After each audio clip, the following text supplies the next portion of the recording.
Assalaamu calaykum walaalaha aan halkan ku saaxiibnayow kusoo dhawaada kanaalka dunida daahsoon. Muuqaalkan waxa aan uga hadli doonaa nin loogu yeero Kwame Ajamo. Waa Afrikaan ku dhashay waddanka Mareykanka, nin 40 sano oo xiriir ah ku jiray xabsi. Weligeed ayaa xabsi la kala jiray maxaa iga qaldan. Xitaa dad badan ayaa xilligan la joogo ku jira xabsiyo, qaarkood siday xabsiga ugu jireen ku dhintay, balse Kwame Ajamo intaa oo idil wuu ka duwan yahay. 40 sano oo xiriir ah ayuu xabsiga ku jiray isagoo wax dulmi ah geysan. Bal mar kaliya intaad muuqaalka istaajisato, qiyaas qof 40 sano xabsi ku jiray. Hadda ma ahan 40 maalin, mana ahan 40 bilood, waa 40 sano. Weliba intaa waxaad ku darsataa waxa loo xiray qof isaga aan ahayn dambi uu galay. Balse weli ma ahan arrinkaasi arrin la yaabo. Imise qof ayaa maanta dulmi ku xiran xabsiga ugu weyn Mareykanka, Guantanamo Bay. Meeqa muslimiin ah ayaa ku xiran, weliba si dulmi cad loogu xiray. Qaarkood siday xabsiga ugu jireen waa lagu xabaalay.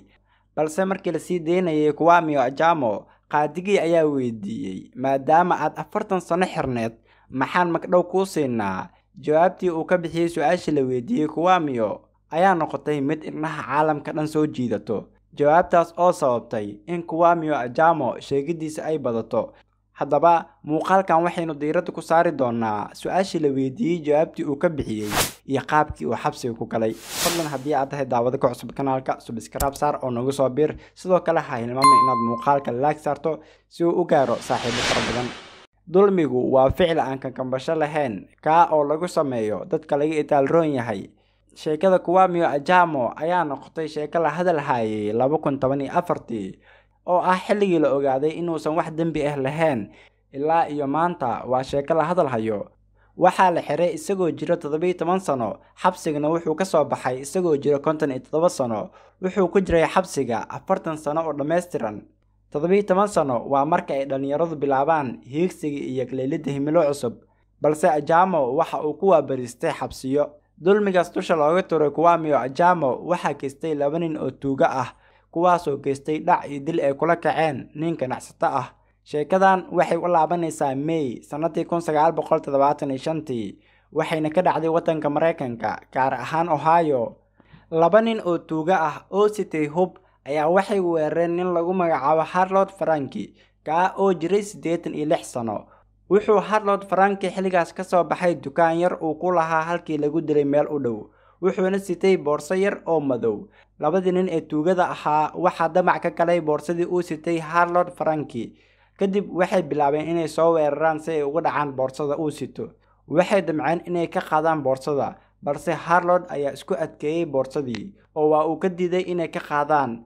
Waxay isku dayeen inay xoog uga qaataan, waa ay ka qaadi kari waayeen. Intaa kadib madaxa ay wax ugu dhufteen. Harold ayaa dhulka ku dhacay, kadib boorsadii ayay ka qaateen. Dabadeed si uusan u soo kicin booliskana ugu dacweynin, aashita ayay wejiga ugu shubeen. Weli inuu nool yahay markii ay ogaadeenna, bastoolad ayay la soo baxeen oo xabadka ayay 2 xabadood ugu dhufteen. Halkaas ayuuna Harold Franke ku geeriyooday. 2 nin ee tuugada ahaana halkii ayay ka carareen. Wax yar kadib markii ay ordayeen, 2 nin waxaa jidka ku sugayay nin saddexaad oo sitay gaari cagaaran. Ninkii ayay raaceen, sidaa ayayna ku baxsadeen. Marka Harold Franke la dilayay, waxaa arkayay wiil yar oo 12 sano jir ah, kaas oo lagu magacaabo Ida Vernon. Intaa kadib booliskii ayaa yimid halkii, waxayna kula kulmeen Ajamo, walaalkiis iyo mid kaloo ay saaxiibo ahaayeen. Saddexdoodii ayaa la soo qabtay iyo wiilkii yaraa ee arkayay arrinkaani si uu uga noqdo markhaati. Ajamo xilligaas wuxuu jiray 17 sano, halka walaalkiisna uu jiray 20 sano. Midka ay saaxiibada ahaayeenna wuxuu jiray 19 sano. Dhammaantood waa dhalinyaro ku waabarisatay xabsiga. Kadib booliskii waxa ay wax ka weydiiyeen dilkii meesha ka dhacay. Wiilkii yaraa ee 12 sano jirka ahaa ee meesha taagnaa xilligii uu dilka dhacayay. Wiilkii yaraana wuxuu kiiskii tusha uga tuuray Kwame Ajamo, isagoo sheegay in Ajamo uu geystay dilka. 2 nin kale ee soo haray waa walaalkii iyo saaxiibkii ay caawinayeen Ajamo, ay ka caawinayeen dilkii loo geystay Harold Franke. Maxkamadiina iyada oo aan ka laban ayay xabsi daa'im ah ku xukuntay. Inkastoo uusan isagu waxba geysanin, balse maxkamaddu waxa ay ku xukuntay xabsi daa'im ah, weliba si dulmi ah. wax badan ayuu qeyliyay Ajamo isaga oo ku dhawaaqayo waxba ma keysanin dambi ma galin balse cidna warkiisa meel kama soo qaadin. nasiib xumo dadka xilligaas waxay aaminsanaayeen in Ajamo uu yahay dambiile kaystay dilkan. sanadii 2011 waxaa kulmay Ajamo iyo saxafi qoraa caan ka ahaa gudaha wadanka Mareykanka. saxafigan oo xog raadinaya ayaa la kulmay Ajamo kadib way iswareysteen. ninkii saxafiga ahaa ayaa yiri maxaa lagu soo xiray. Ajamo ayaa ninkii saxafiga ahaa ugu sheekeeyay arrinkiisii wuxuuna u sheegay in si dulmi ah lagu soo xiray xukunkan lagu soo oogayna oo markhaati ka ahaa wiil jiray 12 sano oo kaliya. intaa kadib saxafiga ayaa bilaabay inuu maqaalo ka sameeyo dulmigaana cad ee loo keystay Ajamo. maalin kasta waxa uu soo qorayay maqaalo uu ku beeninayo saxafigan in xariga Ajamo uu yahay mid xaqdara ah uuna ku xiran yahay dulmi cad iyo dambi uusan isagu galin. saxafigii arrinkii ayuu ku celceliyay. maxkamadii ayay gaartay ilaa ugu dambeyn uu ku guuleystay in kiiskii Ajamo dib loo furo. waqtigan dib loo furay kiiska Kwame Ajamo wiilkii yaraa ee ka noqday markhaatiga kiiskani ee jiray 12 sano xilligan waa nin weyn. maxkamadana waxa ay dalbatay in Ida Vernon oo ahaa wiilkii 12 sano jirka ahaa ee kiiska markhaatiga ka noqonayay in dib loo soo qabto maxkamadana la hor keeno si mar kale oo kiiskan uu markhaati uga noqdo. kadib Ida Vernon ayaa wax laga weydiiyay kiiskan. dabadeed ninkii waxa uu isku ragay dhan kale oo wuxuu u bilaabay inuu beeniyo kiiskii uu yiraahdo kiiskani waxba kama jiro. nimankani Ajamo walaalkiis iyo saaxiibkiisba kiiskan wax shaqo ah kuma laha.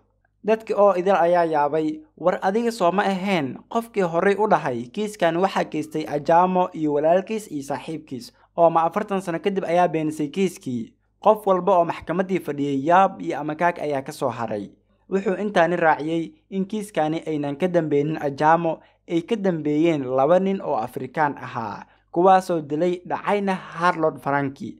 maxkamadii ayaa weydiisay Ida Vernon xilligaas maxaa kugu qasbay in beenta inta la eg aad sheegto. kadib Ida Vernon ayaa ku jawaabay waxa igu qasbay in beentan aan sheego booliska Ohio. ugu dambeyn maxkamadii ayaa xukunkii dib uga laabatay maadaama xukunkii Ajamo lagu soo oogay uu ahaa dulmi. waxayna maxkamadii ogaatay in dambiga 3 nin loo haysto ka oo dhacay sanadii 1975 uu ahaa mid dulmi ah. wali horey uma dhicin qaadigii maxkamadda inuu soo istaago kadibna uu raali geliyo qofkii la maxkamadeynayay balse maalinka ayay dhacday. qaadigii oo xilliga ahayd haweeney ayaa soo istaagtay kadib waxay bilaawday inay raali geliso Kwame Ajamo.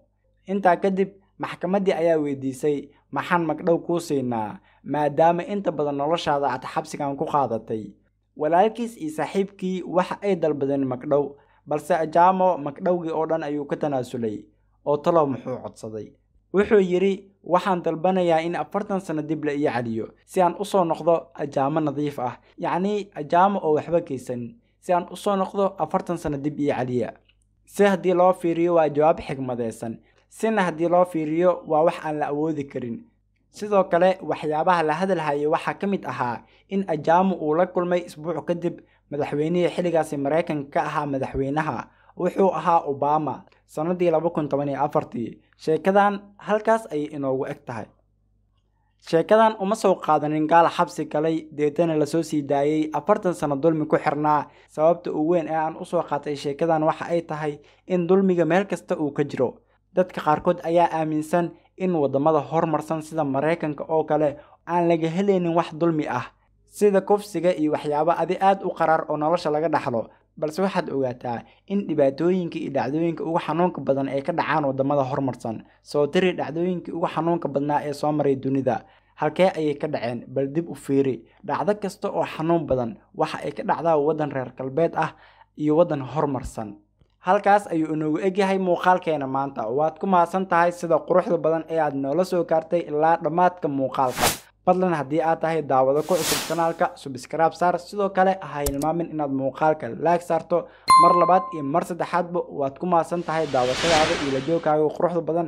We can stop ignoring what is obvious in the criminal justice system and move forward to peace and love, harmony. I have no better feeling.